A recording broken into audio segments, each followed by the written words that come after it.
Hi guys, நம்ம இப்போ எதை பற்றி பார்க்க போகிறோன்னா ஆர்சிபி அணி மீண்டும் மீண்டும் தோல்வி அடைஞ்சிட்டு வருதுங்க. பிளே ஆஃப்ஸ் வாய்ப்பை கொஞ்சம் கொஞ்சமாக எழுந்துச்சுங்க. ஆமாங்க, நேற்று பார்த்தீங்கன்னா மும்பை இந்தியன்ஸ் அணியும் ஆர்சிபி அணியும் மோதினாங்க. ஆர்சிபி அணியும் அவங்க சொந்த கிரவுண்ட் வான்கடியில் போய் மோதினாங்க. டாஸ் வென்ற மும்பை அணியை நாங்கள் முதல்ல போலிங் செய்ய முடிவு செஞ்சார் ஹர்திக் பாண்டியா. அது மூலமாக நம்ம ஆர்சிபி அணி கிளம்பிறங்கினாங்க. விராட் கோலிக்கும் ஜஸ்பிரீத் பும்ராக்கும் ஒரு கண்டை இருக்க போலுதுங்க. பும்ரா இது வரைக்கும் 6 வாட்டி ஐபிஎல் எடுத்திருக்காரு. அதனால் அவர் 3 ரனில் வெளியேற்றார் விராட் கோலி. அடுத்தது வில் ஜாக்ஸ், அவர் ரொம்ப எதிர்பார்த்துருந்தாங்க, நல்லா ஆடுவார். ஆனால் அவர் 8 ரனில் வெளியேற்றாருங்க. ஃபேட் டு பிளஸியும் பட்டிதரும் சூப்பராக ஆனார். பட்டிதர் 26 பந்துக்கு 50 ரன் அடிச்சாருங்க. 4 6 3 4. நம்ம டுப்ளேசிசி கேப்டன்ஸ் நாக் ஆனார்.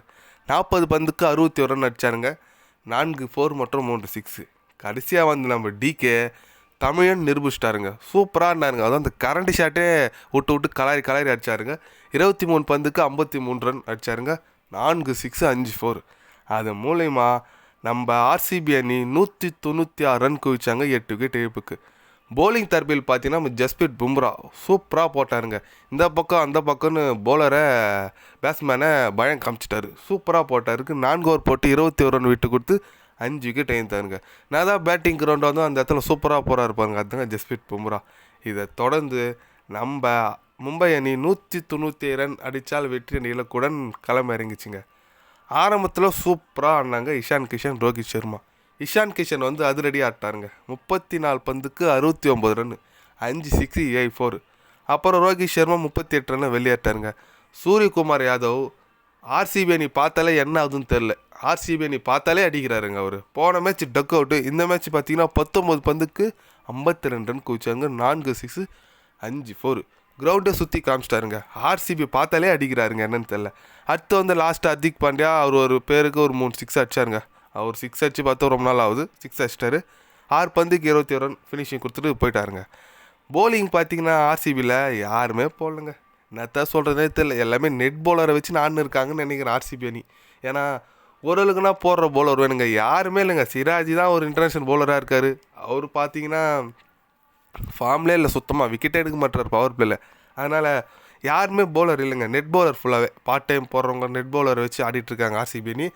அதெல்லாம் மாட்டிக்கினார் நம்ம விராட் கோலி. அவர் நாங்கள் பண்ணுவார். அவரும் கஷ்டப்பட்டு ரன் அடிக்கிறாரு, ஏதோ பண்ணுறாரு. ஆனால் நம்ம ஆர்சிபி அணி சுத்தமாக போலிங்கே இல்லை. அதனால் 200 250 270 வச்சாலும் கண்டிப்பாக ஆர்சிபி அணியால் ஜெயிக்க முடியாதுங்க. ஏன்னா அந்த மாதிரி போலிங் அட்டாக் தான் இருக்குது.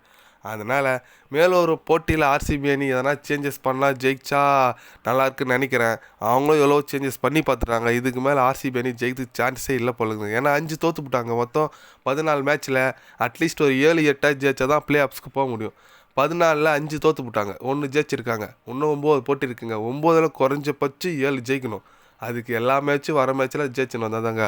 எல்லா மேட்சும் ஜெயிக்கிற அளவுக்கு பேட்டிங் இருக்குது, பட் போலிங் இல்லையே. அதனால் ஆர்சிபி அணி பிளே ஆஃபுக்கு போகிறதுக்கு சந்தேகங்க. 80% சந்தேகம், 20% ஏதோ ஆண்டம் ஓட்ட வை. ஏன்னா லக்கு இருந்தால் போகலாம் உள்ளோ. அதனால் ஆர்சிபி அணி கண்டிப்பாக பிளே ஆஃப்ஸுக்கு போகுதுன்னு நான் நினைக்கிறேங்க.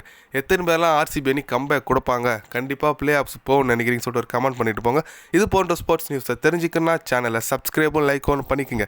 என்னடா சப்ஸ்கிரைப் கம்மியாக இருக்குதுன்னு நினைக்காதீங்க.